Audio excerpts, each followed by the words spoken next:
I'm Pastor Bob Glaze, here to welcome our listeners to another Watchman on the Wall broadcast. On today's program, Pastor Larry Spargimino will be interviewing author Doug Woodward and his contribution to the book Revising Reality, a biblical look into the cosmos. Learn about dramatic new discoveries in biblical text and breakthroughs in modern physics that are changing views on the cosmos. Here now is Brother Larry and Doug Woodward. Thank you so much, Bob, and greetings to each and every one of our listeners. Southwest Radio Church, we are certainly loving the Lord and loving the Word of God and loving prophecy. And you know, friends, when you love all those things, God begins to take you on an adventure. I've often said that the Christian life is the greatest adventure you could ever find. A lot of times young people tell me, well, if I become a Christian, it'll be really blah, it'll be dull. No way, Jose. Well, one of the great prophetic scholars, and I really mean that, whom we've gotten to know and to love and to esteem, is S. Douglas Woodward. He does stuff that is on the cutting edge. It's groundbreaking, it's insightful, but it's extremely biblical and starts pulling things together that we've never seen and never known. But when you read his stuff, when you look to the scriptures, when you pray to the Lord for guidance, you say, aha, I see it. Well, he is part of a big project. There are actually 4 authors. Doug is one of the authors, and there's a new book out. It's titled Revising Reality, a biblical look into the cosmos, and this is volume 1. And one of your favorite and one of my favorite prophetic authors, Paul McGuire, says this about the book, and I think this will get us started. From the unbridled quest to exploit quantum science to engaging supernatural entities, a mind-blowing expose of the cosmos. I haven't read the whole book. It's just too meaty for me to finish in a few days. But from what I have read, what Paul McGuire says about the book is absolutely true. Brother Doug, thank you so much for being with us. It's always great to be with you, Larry. Always enjoy the conversation. I'm looking at the title, Revising Reality. When I first saw that title, I kind of chuckled. I said, now what? Because reality is something like terra firma. Well, this is the way it is. You don't revise it, or do you? So, Douglas, tell us about the title, Revising Reality, and also about the subtitle. We'll probably want to spend several minutes on the subtitle, How Dramatic New Discoveries in Biblical Text and Breakthroughs in Modern Physics are transforming our view of the cosmos. So let's talk about revising reality. Right. Well, you know, there's many aspects. It's a title that a lot of my titles are like this, that they have a number of different sort of meanings. You have to sort of understand each of those to get a good picture of the overall idea. But it really begins with the notion that we all have been, I use the word, and I think it's basically true, brainwashed.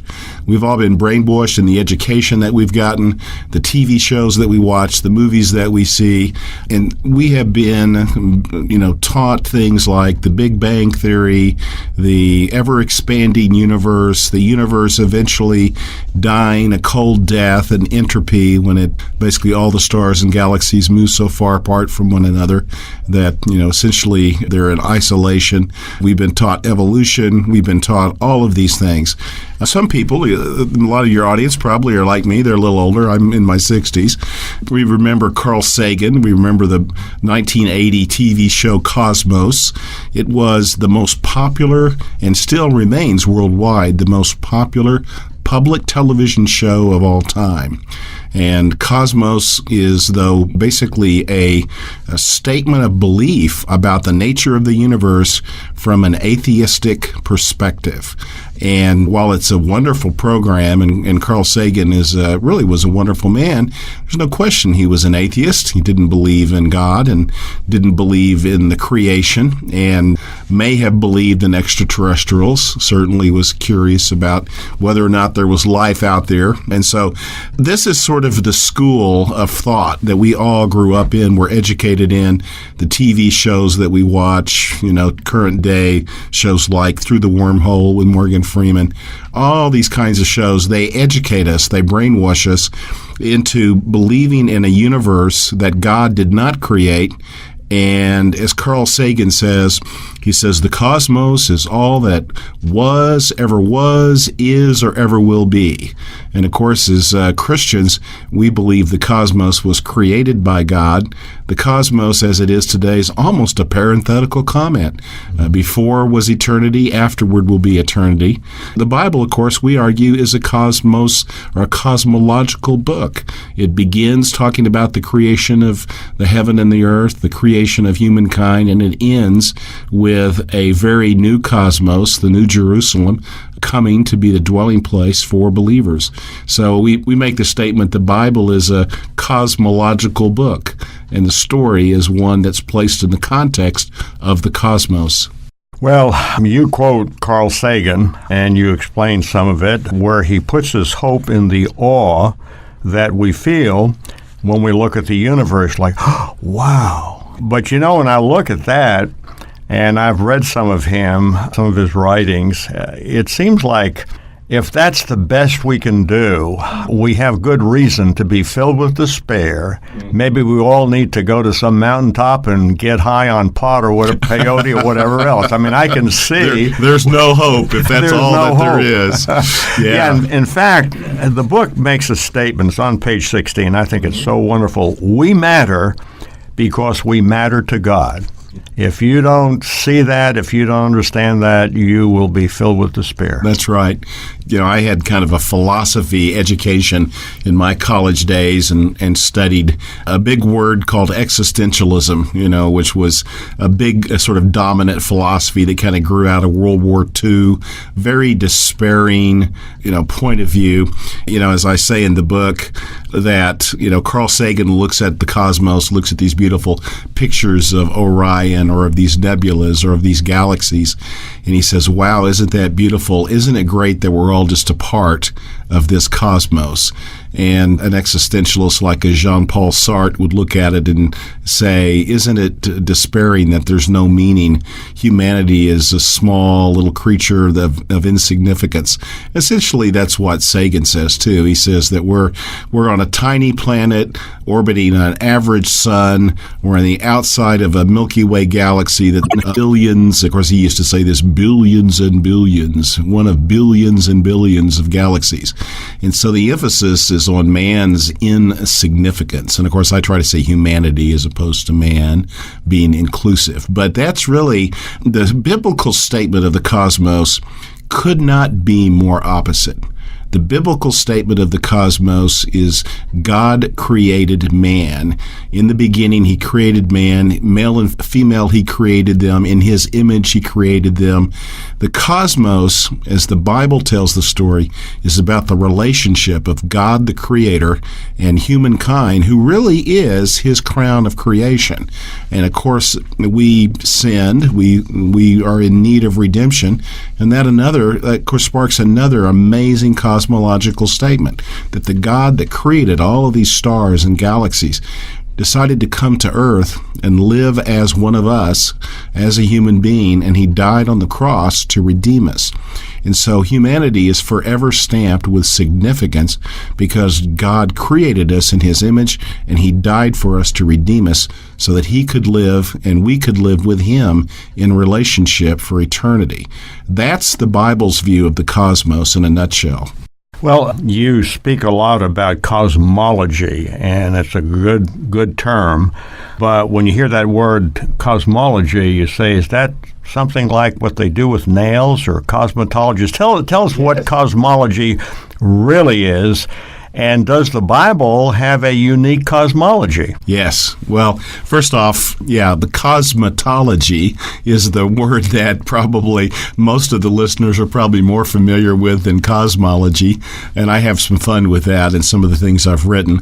But that's kind of the way that people are familiar with that word. If you say cosmos, people don't really necessarily know where that's from. It's actually a Greek word. You'll see it spelled Kosmos in the concordances and so forth. And it really is a word for world. But the way cosmos is understood is as an ordered reality, meaning that the universe was not created in chaos, but it was created with some sort of design. So it's one of those ironies that, in effect, an atheist like a Carl Sagan would actually even use the term cosmos, because cosmos conveys design, that there was a great designer that designed the universe.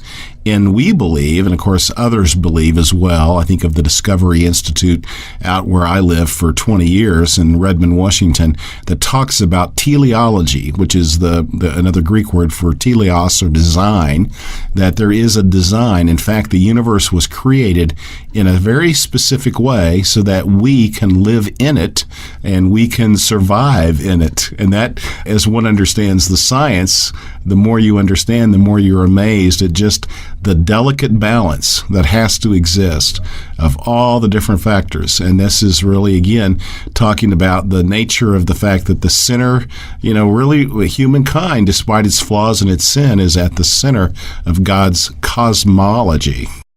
Well, Douglas, your book gets into all really interesting things as we move beyond cosmology. That's, of course, foundational. But you, in your book, speaks a lot about CERN, I believe it's in Geneva. Correct. And you speak about the hidden agenda of CERN. You say CERN, it's a quest to birth a new race of beings. The ultimate objective of CERN concerns spirits, not just physics. Tell us a little bit about the hidden agenda of CERN. First of all, what is CERN? CERN is this very large ring, 27 kilometers, that's on the border between Switzerland and France, sort of pokes its way over into France as well. It was originally started in 1954, very much involved originally in terms of nuclear research and nuclear technology. Some people just assume that it's really a weapons program. We make this statement, as others have as well, that it really is a modern-day Tower of Babel.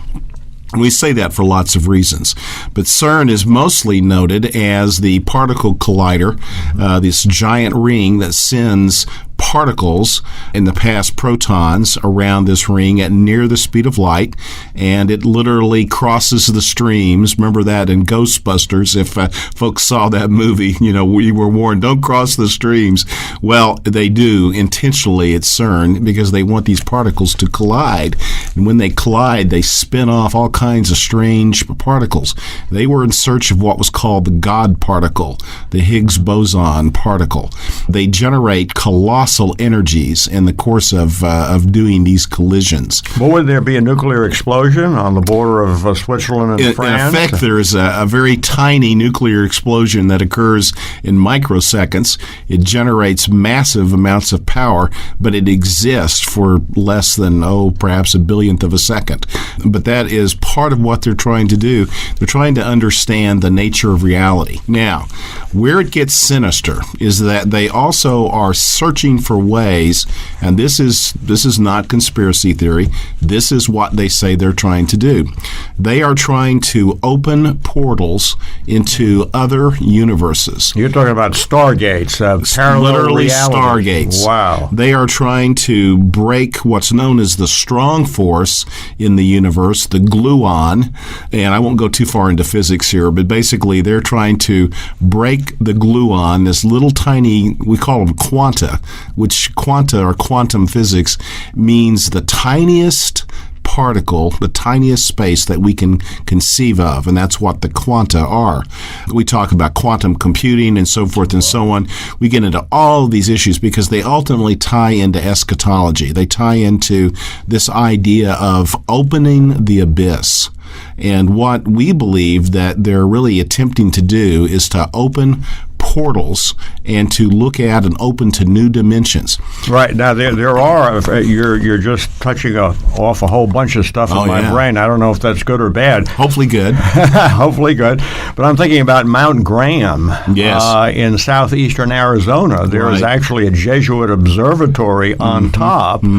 And I believe it was the Navajo or maybe the Apache were very unhappy with that because it's a sacred mountain to them. Yes, and it is a portal, or it seems to have some unusual things going on there. Right. Well, it does. And of course, there's, in the history of religion, there's always sort of this connection between mountains and the sacred. Even in our Psalms, I shall look up to the mountains. From whence shall my help come? My help comes from the Lord. There's always been this connection about mountains, Mount Sinai, so forth. But Mount Graham, of course, is host to the observatory, this sort of double-barreled stereo telescope that looks into the galaxies. And really, the cosmos, to understand the cosmos today, you have to understand it from, the little phrase I came up with is from the gluons to the galaxies. You've got to understand it from the very, very tiny to the very, very colossal. And but Mount Graham is part of the story, but essentially the CERN issue is opening dimensions, and physicists have warned that the guys that are doing this at CERN, there are curiously 66 nations that are working together, and in fact the whole world is unified in doing something at CERN to look at other dimensions, discover these particles that are the basis of creation. But ultimately we think they're trying to open the door for entities to come through. Even Stephen Hawking, who we're familiar with, the physicist that is in a wheelchair that has ALS, even he says, you guys do not know what you're doing. You shouldn't be doing it. You don't know what's going to come through. Wow. Well, there's a scripture that I do want to read from the book of Revelation. It says, the fifth angel sounded his trumpet, and I saw a star that had fallen from the sky to the earth. The star was given the key to the shaft of the abyss. When he opened the abyss, smoke rose from it like the smoke from a gigantic furnace. The sun and sky were darkened by the smoke from the abyss. And out of the smoke, locusts came down on the earth and were given power like that of scorpions of the earth. They had as king over them the angel of the abyss, whose name in Hebrew is Abaddon, and in Greek is Apollyon, that is, destroyer. So what you're talking about, this could unleash upon the human race an eschatological, tribulational, apocalyptic, of unbelievable proportion. And we think that the leaders, the people that finance it, the spiritual gurus behind it, that this is their objective. Ultimately, the objective is to destroy most of the Earth's population and to recreate the world. It is not an accident that the god Shiva, which is the Hindu god of destruction, is the statue that's on the grounds right at headquarters. It is not an accident that this machine, this is the biggest machine that humanity has ever built since the Tower of Babel, and it was built on top of a village that was named after Apollo. It was thought to be built on an old Roman site of an old Roman temple to Apollo. Well, what does Apollo have in common with Shiva?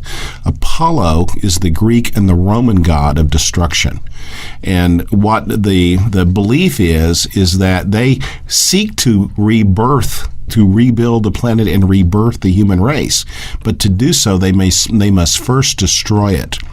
And so it is part of their, you could say, philosophy of religion, that is what, in fact, they're seeking to do.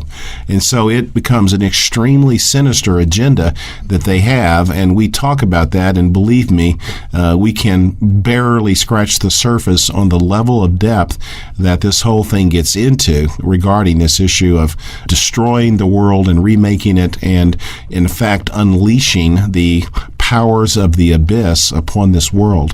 Well, Douglas, it kind of reminds me of, people get all excited about Ebola in West Africa. Those are horrible things. We certainly don't like police officers or anyone being killed. Then we hear of the magma rising under Yellowstone, 2 or 3 inches under the ground. It's very hot. But what you're telling us, all of these problems that we claim to be facing, global warming, whatever that is, and so that these are really non-problems, that what's being concocted in some of the parts of the earth, these are problems of such a dimension that they are apocalyptic. Indeed. The ceremonies that we have seen recently in Switzerland, the ceremony at the Gotthard Tunnel in Switzerland, extremely pagan, horrible. I'm sure many of your listeners have seen the videos. The dancing and the dancing weird, and so forth. Absolutely. They did something similar back in 2015 at CERN itself, the dance of symmetry. And that's one of the, of course, the things that's so amazing is that these are scientists, intelligent people, and yet they are bringing up all of these pagan rituals. And there's a reason why. We believe, of course, many of the scientists are scientists. They don't have any understanding of the spiritual implications of what's going on. But we believe that those that are leaders in this, that have been behind it from its inception, that they are building the modern Tower of Babel. They are seeking to attack heaven. Anthony Patch, who is the co-author of this book, who is really known as sort of we jokingly call him a CERNologist. And he is on so many radio shows right now, and he is an expert on all of these issues. But he makes a stunning statement. I served as really editor for the entire book and wrote a good deal of it, but I also edited all of the chapters and so forth. And Anthony makes the statement that he believes that the ultimate mission of CERN is to equip the enemies of Christ with cosmic weapons that can be turned against Christ in the second coming. That ultimately that is what they are attempting to do. Sounds outlandish and it sounds crazy, but the deeper you dig into this sort of investigation, the more you realize that there is an incredible spiritual basis to what they are attempting to do. The hidden agenda is absolutely stunning, and we attempt to disclose what that agenda actually is in this book. Friends, you need this book, Revising Reality. And I'm not joking about it. You need to, if you consider yourself a Christian who's on the cutting edge, if you like prophecy, if you want to understand some of the prophecies of Revelation a little bit better, Revising Reality, a biblical look into the cosmos, Volume 1, is for you. It's the kind of book, friends, that we look at, and we look at some of the topics, and we wonder how much of this stuff is true. How much of this stuff is going on right now? Well, if you look at all the endnotes and the footnotes, and if you look at the videos and go on the YouTube, you'll see it's happening right now. But as I open this program, let me read from Robert Jastrow. It's in the very beginning of the book. It says this, quote, "For the scientist who has lived by his faith in the power of reason, the story ends like a bad dream. He has scaled the mountain of ignorance. He is about to conquer the highest peak. As he pulls himself over the final rock, he is greeted by a band of theologians who have been sitting there." Close quotes. So says Robert Jastrow. Why do I find that statement by Jastrow so magnetic, so compelling? I think it's so true. They think, well, reason is the only thing that exists in the universe. Everything else is a lot of nonsense. But when they climb to the top, the tallest mountain, the theologians, the Bible experts who have been talking about these things for centuries, they're already there. Tell us why that is so true. Well, I think what happens is as the scientist begins to probe and to explore, whether we're talking at the tiniest level, the quanta level, or the quantum level, we're talking about the mysteries of space-time, galaxies, and so forth. Scientists begin to have a reverence for the mysteries. As much as they learn, as much as they know, they still understand there's a great mystery. There's so much more that they don't know. And as they make discoveries, they begin to realize that the nature of reality It is as a spirit, and there's something that transcends what it is that they can see and so forth. It's one of the great facts of science that, as smart as they claim to be, they essentially say today that 96% of the universe cannot be detected by us or our instruments. That's their point of view. Now, I may not personally agree with that, but it causes scientists to begin to realize there's limits to what they can know. Well, that is a good explanation. Limits to what they can know. In fact, I've been reading Michael Heiser. Oh, indeed. Oh, wow. What a great. I'm going to try to get him on one of these days. But speaking about the hidden world, it's very, very real. Yes, the unseen realm. We, in fact, spend some time with Michael's material and have a chapter in the book really dedicated to the research and work that he's done, because it relates so much to the nature of the cosmos. You know, the secular atheist believes that there really is no governing power, and Michael talks about how the Bible says there's actually a divine council, that there are, in effect, many gods, not that he's a polytheist. It's just that God created a heavenly host through which he rules the universe. Well, just as an aside, we could probably do a whole program on it, but the last several years I've been getting into some of this material, but it seems to me that at one time, so many Christians were Bible-centered, which is really good, but they kind of ruled out demon possession. They kind of ruled out angels. They kind of ruled out healing and miracles even today. And now, as we get into this material, and there's so much of it going on, it says to me that what we read of in the New Testament, this is not, there are a lot of people who read the New Testament, well, I don't believe in the devil. I believe in God, yes. But as we look at this stuff, hey, I believe there are demon spirits. There's a lot. We're talking about portals. We're talking about stargates. We were talking about forbidden gates. So I think this should make all of us who think we've got all the answers, and sometimes, I get calls, I don't like that stuff you're getting into, it sounds blah, blah, blah. Well, I'm sorry, but that's the universe we live in. And there's so much of it going on today. That's really built into the title, Revising Reality.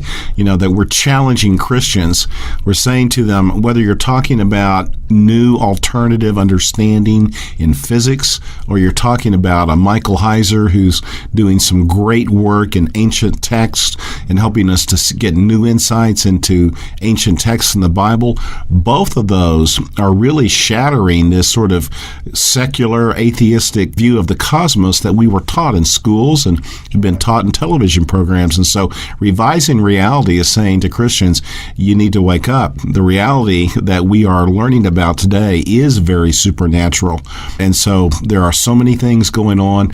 The issue of fallen angels, the issue of the Nephilim, the issue of the divine council. It is a very different cosmos than what we were taught even just 10 to 20 years ago.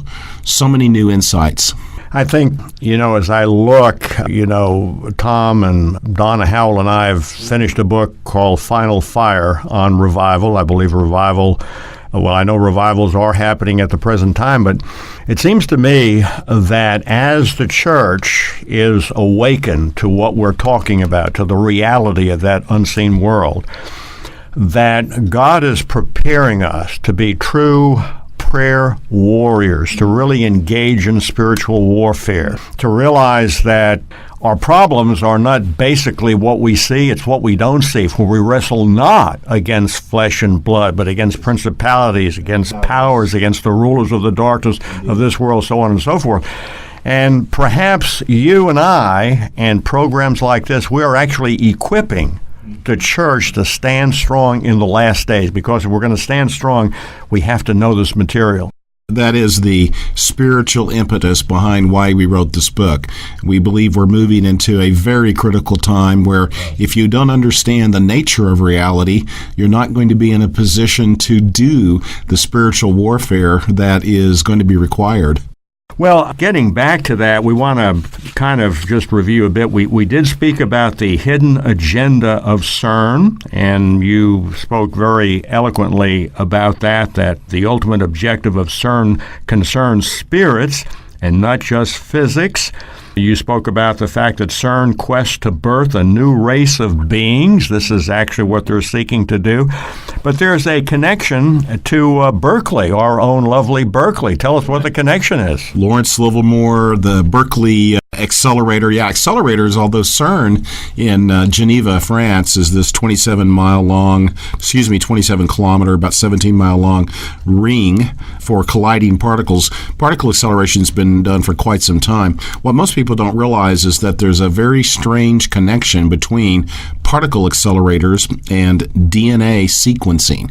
In fact, the genome of the DNA of humanity was a project worked on at Berkeley, and this all begins to play together when one understands that scientists are actually using these technologies to literally do what we saw in Star Trek, the teleportation, to actually be able to teleport DNA sequences from one location to the other, to decompose and recompose creatures or entities or things, of course, through this kind of teleportation.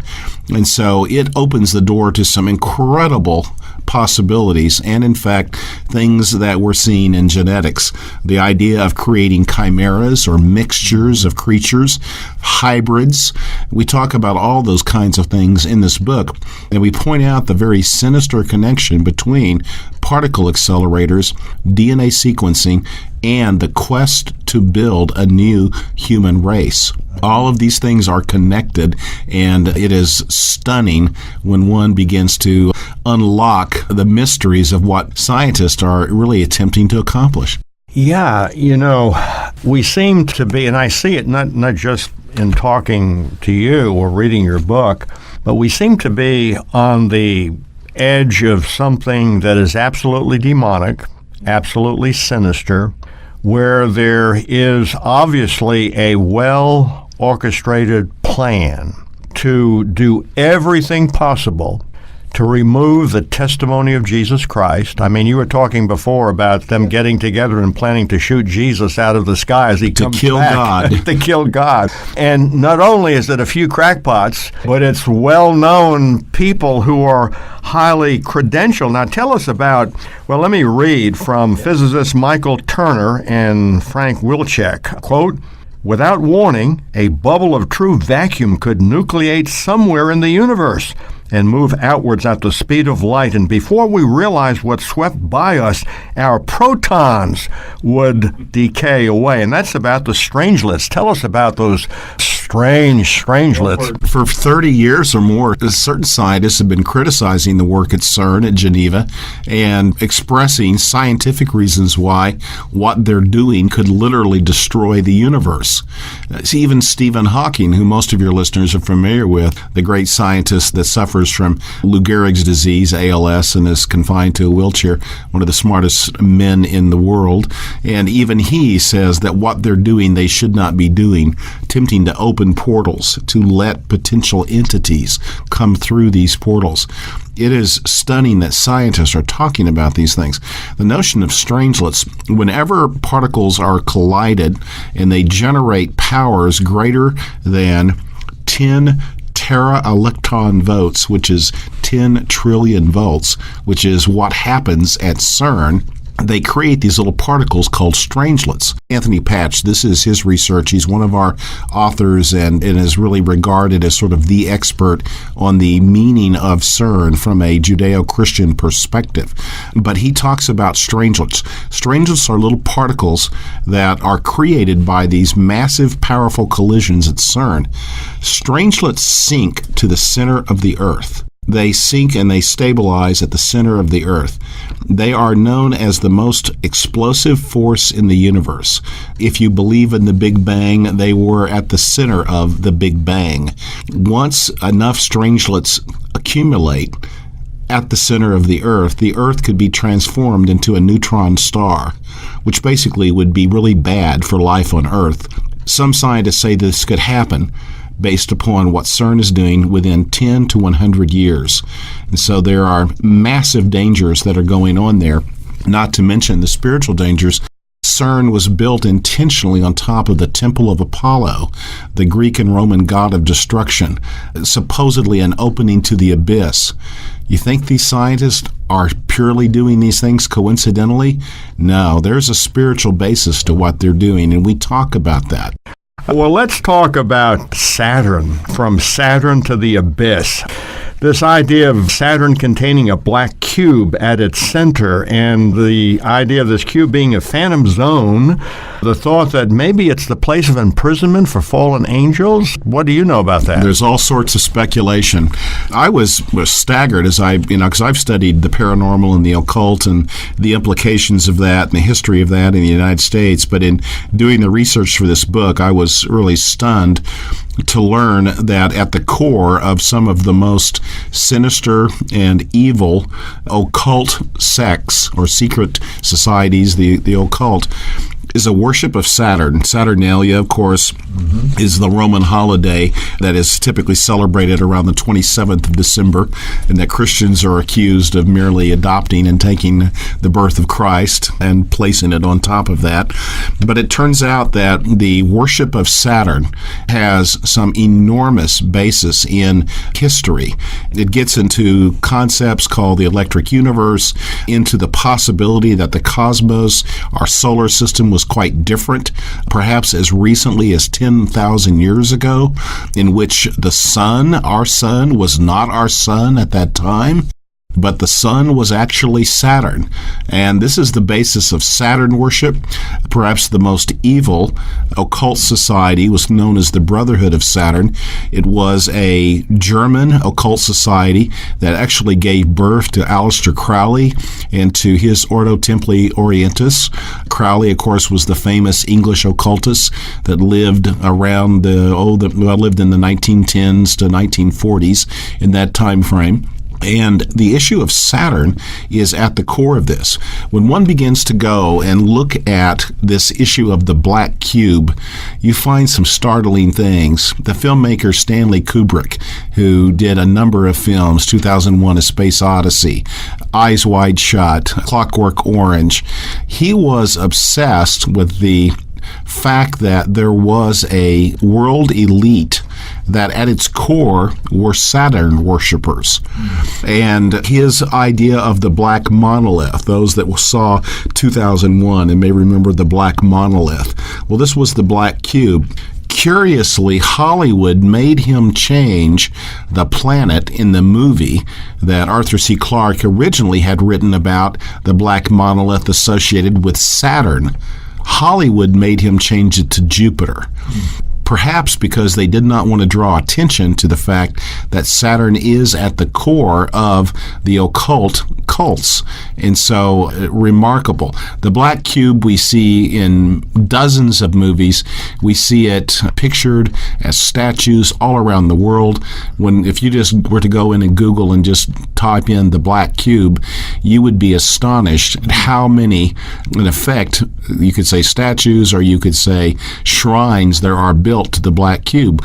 The black cube is a representation of the planet Saturn. For crying out loud, even the Islamic peoples circle the black cube in Mecca, the Kaaba, that is at the center of their worship. They travel around the black cube the way the rings of Saturn travel around Saturn. There is a core Saturn worship at the foundation of many religions. It is absolutely stunning, and it's related to CERN. Well, Douglas, do you think everyone in the intelligence world knows about Saturn and the black cube? I mean, according to some, they do. According to those that truly read into what's really going on, supposedly they do. I haven't personally yet seen the documents. I haven't had the evidence presented to me, literally, so I could review it directly. But the rumor is that, yes, that it's a well-known phenomenon, and there is no question that the cult of the black cube, the cult of Saturn, is at the core of some of the darkest, most sinister, satanic religions of this world. Well, you also, in fact, you use it at the bottom of the pages, every page in your book. It's called the Birkeland Current. And then I wonder what the possibility is of the DNA, perhaps, of fallen angels being unlocked by the Birkeland current. First of all, tell us what the Birkeland current is, and then relate that. Well, the Birkeland current, the currents that can transfer between planets, between stars, between various objects, it gets into the whole issue of Einstein. One of the things we talk about is the challenge between Einstein and Tesla, Nikola Tesla, and the fact that the current standard model of physics is based upon Einsteinian points of view. We actually look at, and this is one of the parts of the, why we said revising reality, is that many scientists, there's a project called the Thunderbolts Project, and they believe in a thing called the electric universe. They believe, in contrast to Einstein, that gravity is not the central power in the universe, but electromagnetism is the power in the universe. And the Birkeland current, what is fascinating about it is that this is a spiral DNA-like current that can exist between heavenly bodies, and in fact probably is the source for many of the markings we see. For instance, Valles Marineris, which is this giant trench on the planet Mars, looks like it was formed by an electrical discharge. As one studies archaeology, the pictographs that are inscribed on caves all around the world, one sees consistent patterns in what these perhaps they were Neanderthals, we don't know, were drawing these pictures on cave walls all over the world, and they were seeing the same odd kinds of configurations that, interestingly, are the way that electrical discharges actually look when they're created in the laboratory. The speculation is that at one time the solar system was displaying these electrical currents, a little bit like the aurora borealis, between planets. And so the Birkeland current is, in effect, the propagation of these discharges across vast areas of space. And as we don't have time to talk about it, but the normal view, the standard model, is that space is a vacuum. There's nothing there. The electric universe believes that that's not true, that there is an ether, and that ether is composed of ionized gas known as plasma, which is, in fact, the fourth state of matter. So we know about liquids, and we know about solids, and we know about gases. Most people don't realize there's a fourth state of matter called plasma. And the electric universe, the scientists, and these are scientists that study this, they oppose the Einsteinian view. They basically support the Tesla view. And so it's a radical transformation of science. And again, this is sort of one of the aspects of what we mean by revising reality, is that this is a more spiritual understanding of the cosmos, and it may well help reinforce the truths of the Bible.